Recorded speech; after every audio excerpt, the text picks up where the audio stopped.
Dan Rasulullah ingatkan kita jemaah dimuliakan oleh Allah, man talabal waliya li khairi nafsi faqad dhalla dhalalan ba'ida.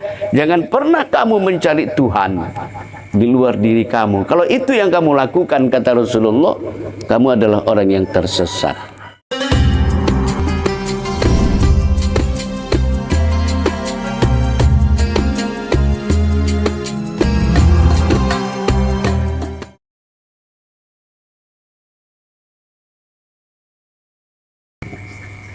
Bismillahirrahmanirrahim. Assalamualaikum warahmatullahi wabarakatuh. Alhamdulillahi rabbana alimna majahilna wa zakirna manasina wa mumta'na ma'alamtana innaka antal alimul hakim.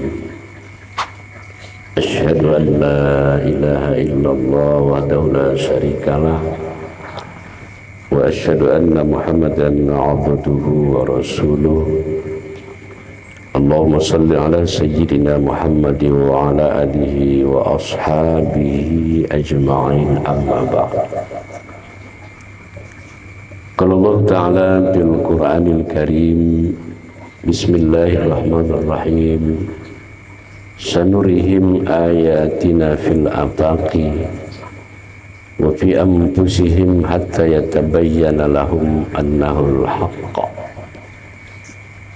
Shadaqallahul azim.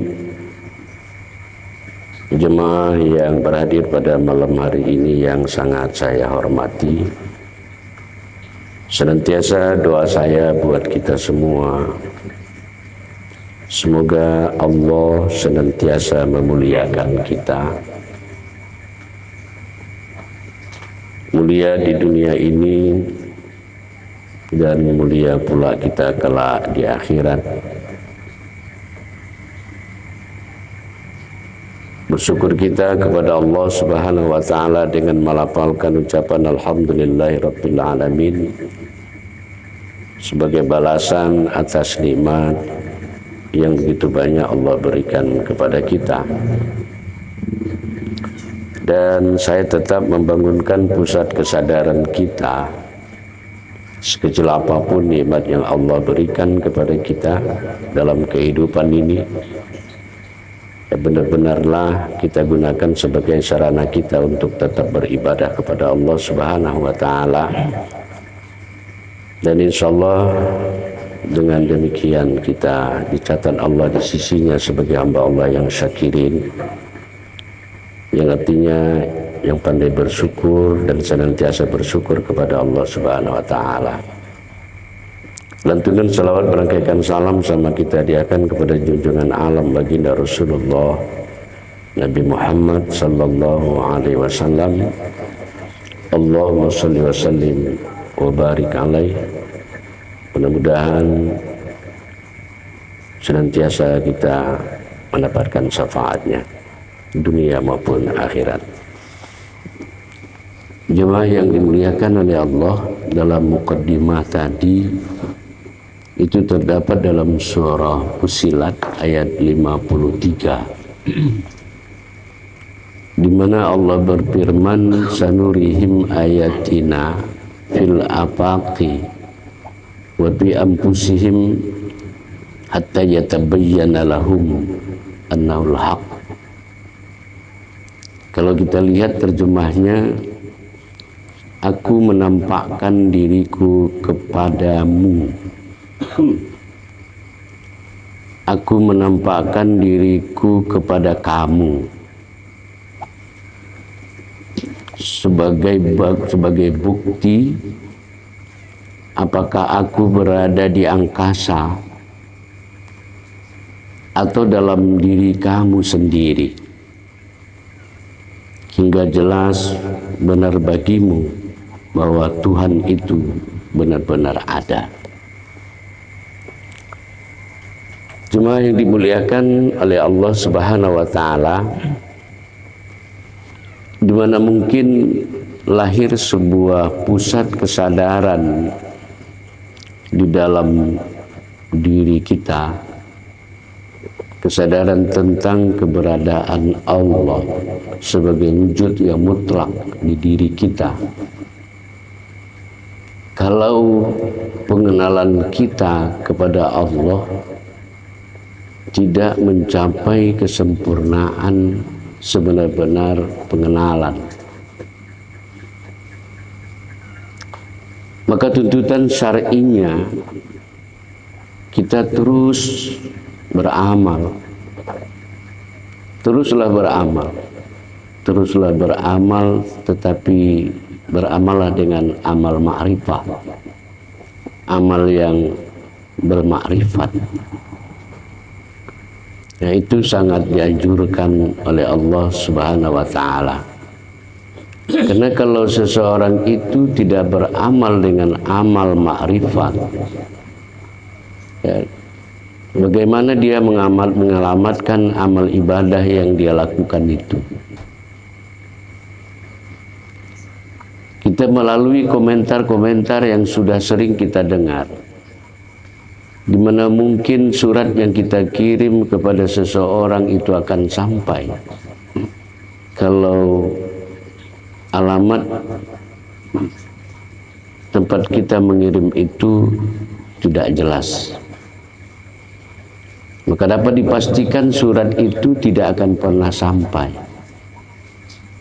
Demikian jugalah bagi orang yang beramal ibadah. 1000 tahun pun dia beramal ibadah kepada Allah, kalau dia tidak makrifat kepada Allah, maka tidak pernah amal ibadahnya itu diterima oleh Allah. Maka oleh karenanya Rasulullah memberikan bimbingan, pengarahan, nasihat buat kita. Kata Rasulullah, la yuqbalul ibadah hatta bi ma'rifatil ma'bud. Tidak akan diterima oleh Allah amal salah seorang kamu jikalau kamu tidak mengenal Tuhan yang kamu sembah. Pada redaksi hadis yang lain dikatakan la yasihul ibadah. Tidak akan diterima Allah ibadah. Itu tidak sah ibadah seseorang kalau dia tidak mengenal Tuhan yang dia sembah. Jemaah yang dimuliakan oleh Allah, mengenal Allah itu adalah hal yang wajib. Jadi katakan Rasulullah, awaluddin ma'rifatullah. Awal agama itu mengenal Allah. Bagi siapa yang tidak mengenal Allah, maka di hadapan Allah dia tidak layak dikatakan orang yang beragama Islam di sisi Allah. Karena Allah di ayat yang lain mengatakan inna dina indallahil Islam. Sesungguhnya agama di sisi Allah itu adalah agama Islam. Ya barangkali kalau kita komentari, banyak orang yang mengenal tentang ajaran-ajaran Islam secara studi sampai hari ini tingkat doktor, S3 dan seterusnya, profesor. Tetapi saya ingin mengatakan lewat analisis, sedikit sekali orang yang mengenal pemilik ajaran itu sendiri. Nah, jemaah yang dimuliakan oleh Allah, saya ingin pertegas, kita mengenal Allah tidak bisa melalui zat Allah. Ya kemanapun kita belajar, ya barangkali gurunya itu serbannya lebih, mohon maaf, serbannya itu lebih besar dari saudara kita penjual susu. Ya. Tapi kalau dia mengajarkan, dia katakan bisa mengenal Allah melalui zat, itu tidak bisa. Lantas lewat apa kita mengenal Allah Ta'ala itu? Ya sesungguhnya kita garis bawahi, Allah itu sendirilah yang memperkenalkan dirinya kepada kita. Ya kenapa demikian? Bahkan ada lagi kalimat di atas itu, Arabtu Rabbi bi Rabbi, aku mengenal Tuhanku dengan Tuhanku. Ya disinilah baru sempurna tauhid. Kalau hamba mengenal Allah, itu belum. Ya. Atau pada kalimat yang kedua, Allah yang memperkenalkan dirinya kepada kita. Ini juga belum, karena masih ada unsur syirik di situ. Yang benar itu adalah Arabtu Rabbi bi Rabbi, aku mengenal Tuhanku dengan Tuhanku. Nah, nanti kita dalami itu. Jadi jemaah yang dimuliakan oleh Allah, sekali lagi mengenal Allah kita tidak bisa melalui zatnya. Dan tolong diingat ketika kita sudah mengenal Allah itu pun hanya bertujuan kita sebagai saksi. Jangan kita mengenal Allah untuk jadi Allah. Ini harus dihindari. Ya, harus betul-betul dihindari. Kalaupun sekalipun kita kenal Allah, bukan kita ingin menjadi Allah. Tidak bisa. Dalam bahasa canda saya, apa saya bilang? Mau jadi kepling aja pun sekarang ini harus pakai SK. Ya kan, kalau sudah pakai SK, udah pakai ada pengikut SK namanya. Nah, jemaah yang dimuliakan oleh Allah. Jadi ketika Allah memperkenalkan dirinya dengan ayat Allah surah Az-Zariyat ayat 21 itu, kata Allah, wa fi anfusikum afala tubsirun. Ya. Dan akulah di dalam diri kamu itu, kata Allah. Itu kalau bahasa syariatnya begitu. Tapi kalau kita naik lagi kalimatnya di atas itu, ya, diri kamu itu adalah aku, kata Allah. Dan ini didukung oleh hadis yang mengatakan al-insanu sirri wa ana sirruhu. Manusia itu rahasiaku dan aku rahasia manusia. Ya, diambil lagi penafsiran lebih tinggi dalam kesempurnaan tauhid. Hai manusia, kata Allah, ya, kau itu adalah aku. Al-insanu sirri wa ana sirru. Manusia rahasiaku dan aku rahasia manusia. Wa sirri sifati, dan rahasia diriku adalah sifatku. Ya. Nah, di sini penekanannya. Dan rahasia diriku adalah sifatku, dan sifatku itu tiada yang lain, itu adalah aku. Nah, kalau demikian adanya, yang mana keberadaan Allah di diri kita ini? Ya, manusia ini adalah mazhar Allah. Arti mazhar Allah itu tempat melihat Allah itu di diri kita. Ya, kita lihat di kedalaman diri kita. Dan Rasulullah ingatkan kita jemaah dimuliakan oleh Allah, man talabal waliya li khairi nafsi faqad dhalla dhalalan ba'ida. Jangan pernah kamu mencari Tuhan di luar diri kamu. Kalau itu yang kamu lakukan, kata Rasulullah, kamu adalah orang yang tersesat.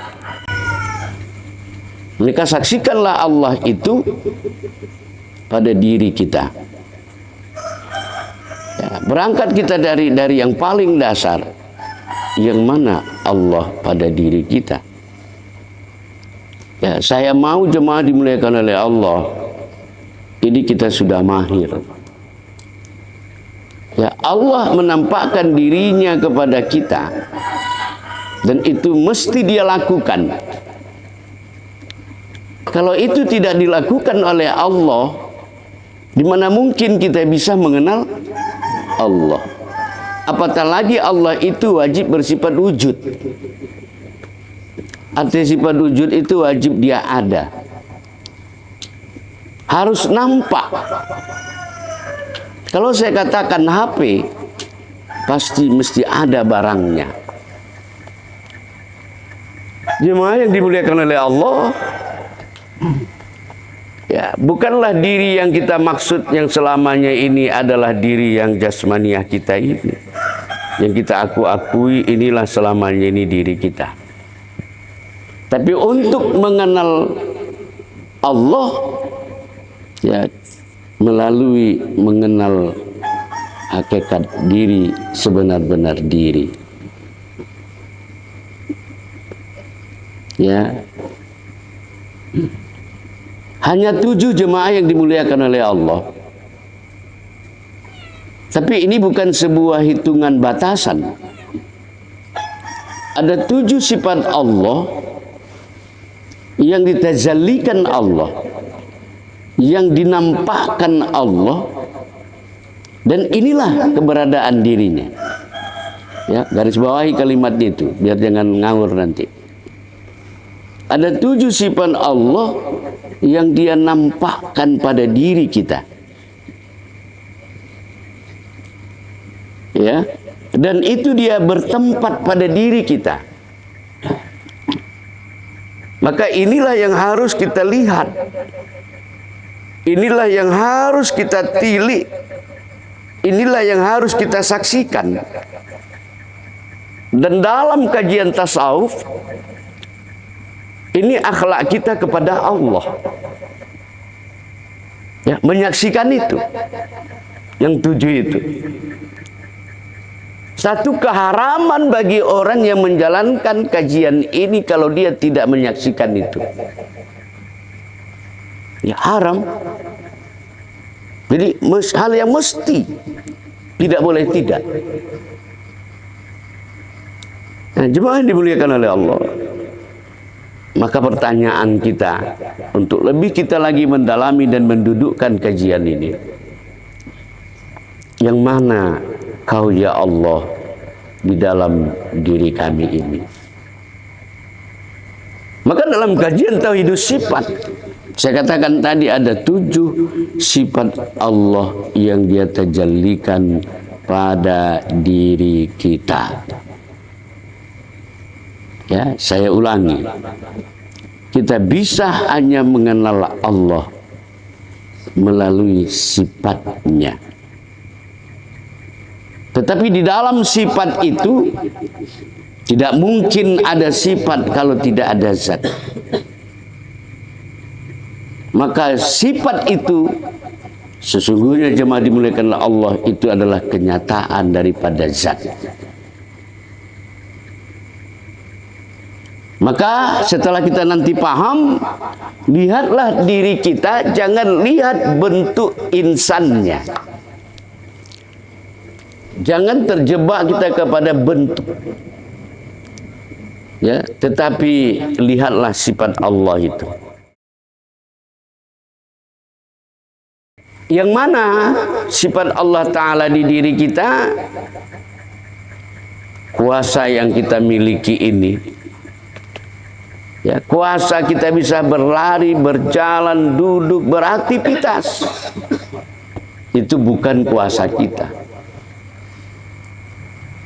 Ya, tapi itu adalah kudratku, kata Allah. Itu adalah aku, tiada yang lain. Maka ketika kita dalam praktek sholat, ketika kita berdiri, ruku, sujud, duduk, itu adalah kudrat Allah. Nah, kalau itu bisa kita paham, maka nyata Allah Ta'ala di diri kita ini melalui sifat kudratnya itu. Tapi sangat kita sayangkan jemaah dimuliakan oleh Allah, ya, kita masih merasa kudrat itu adalah milik kita. Dan ini harus sesegera mungkin, ya, dihilangkan dan menghilangkan pengakuan kalau itu sifat kita. Itu adalah merampok hak Allah Subhanahu wa Ta'ala. Ya. Itu mutlak milik Allah. Karena kita di hadapan Allah adalah lemah. Ketika kau berkehendak, kata Allah, itu sifat kehendak bukan milikmu, itu milikku. Dan itu adalah kenyataanku, kata Allah. Kau di hadapanku, kata Allah, tak punya kehendak. Dan bisa kau buktikan kalau kau tidak punya kehendak. Karena dalam kehidupanmu sering kehendakmu A, tapi yang kau peroleh adalah B. Kalau dalam bahasa percintaan, sekedar mendekatkan paham, sering terjadi di kalangan para remaja anak muda, bercinta dia wa kawin di orang. Itu membuktikan apa? Kehendak kita tak berlaku karena kita tak punya kehendak. Yang ketiga kata Allah, kau bisa mengetahui segala sesuatu yang kau lihat, yang kau dengar. Itu bukan sifat alimmu, itu keberadaan diriku kata Allah. Dan itu adalah aku, sedangkan kau di hadapanku adalah bodoh, nggak tahu apa-apa. Nah, yang alim ini sekarang siapa? Allah. Nyata bukan Allah melalui sifatnya di diri. Hidupmu yang kau katakan, kau klaim ini adalah hidupmu, maka kata Allah, bukan, itu adalah sifat hayatku. Itu hidupku secara mutlak. Kau tak pernah hidup kata Allah. Kau di mataku adalah mati. Yang hidup itu aku. Dan itu adalah kenyataan diriku.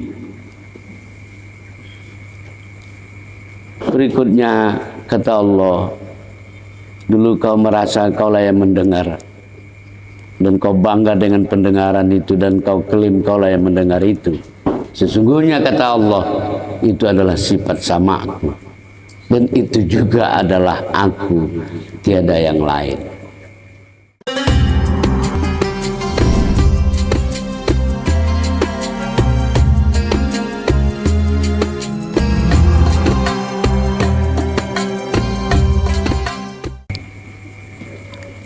Yang keenam kata Allah, kau melihat, kau berteriak di bumiku, kau katakan kaulah yang melihat, kaulah yang menyaksikan, padahal kau di mataku adalah buta.